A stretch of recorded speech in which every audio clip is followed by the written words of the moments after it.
Hey YouTubers, it's me, Lonnie Clark, Nuts for Art, and I actually did buy that program, Pinnacle, to make a really good YouTube videos, but I haven't had time because it's tax season, but I really wanted to go through this. I was looking at the NRC reports today, and it's the usual blah, blah, blah, blah, blah. But this shocked me, and I wanted to make sure I put out a video because people living in these areas need to know that you are not being informed. So if you're catching my video, this is really important. This happened Brunswick, North Carolina.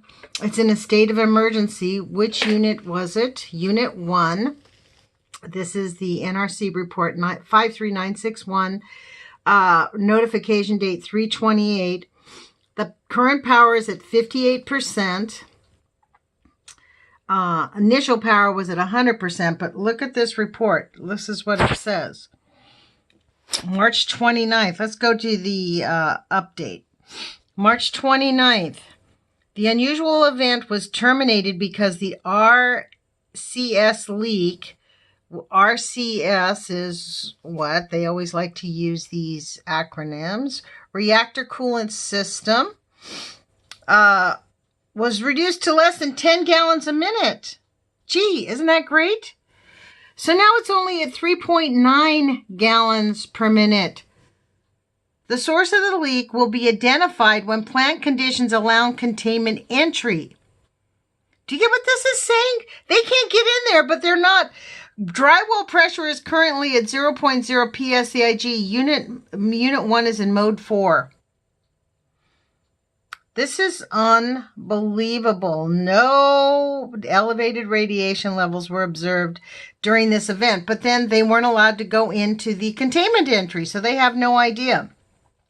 So then this one, 53966, same Brunswick, Unit 2. This one, initial power, current power is at 0. So this one is really serious. This is a bad one.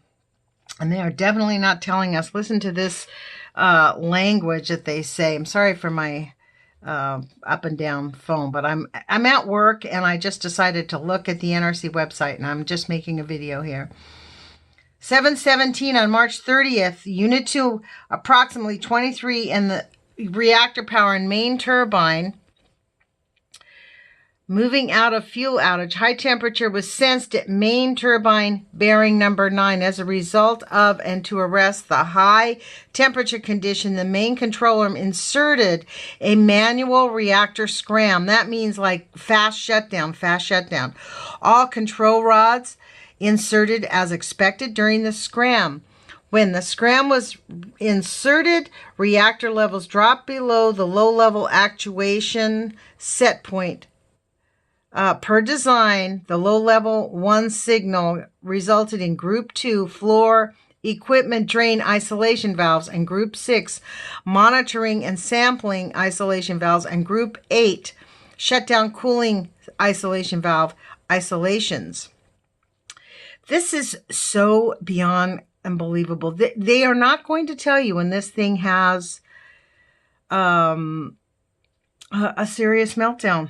It's when something really goes wrong. So right now, it's manually been closed in anticipation of low vacuum prior to Group 1 automatic closure.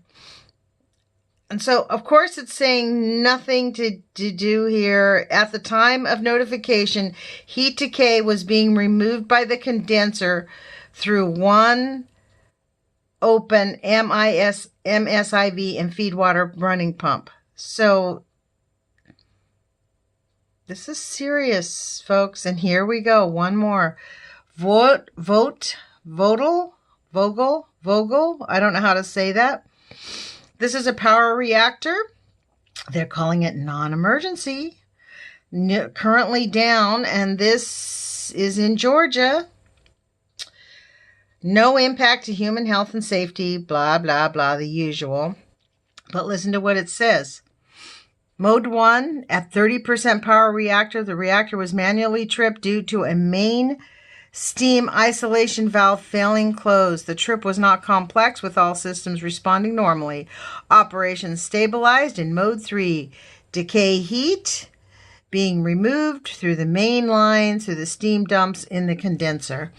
So I would encourage anybody who lives near a nuclear power plant to know that they are lying to you. Whatever is going on there, you guys need to make plans. Literally, I don't know. I don't understand anybody living near a nuclear power facility and not protesting to shut them down completely.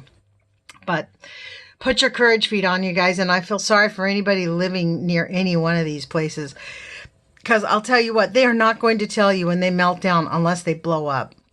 We honestly would not know about Fukushima unless it had blown up on its own. So put your courage feet on. I'm just going to upload this, you guys. I'm at work and I wanted to get this out because these, I think, are very, very, very bad things that portend the lies that are going on right now. And we need to be vigilant. And that's why I'm putting the video out, because I don't think anybody's talking about it. So let's just put the word out and tell people that live out there in North Carolina and Georgia, in fact, anywhere there's a nuclear power facility, that they need to not trust the government and not trust the nuclear facilities, because they will definitely poison you and your children. Put your courage feet on. Bye.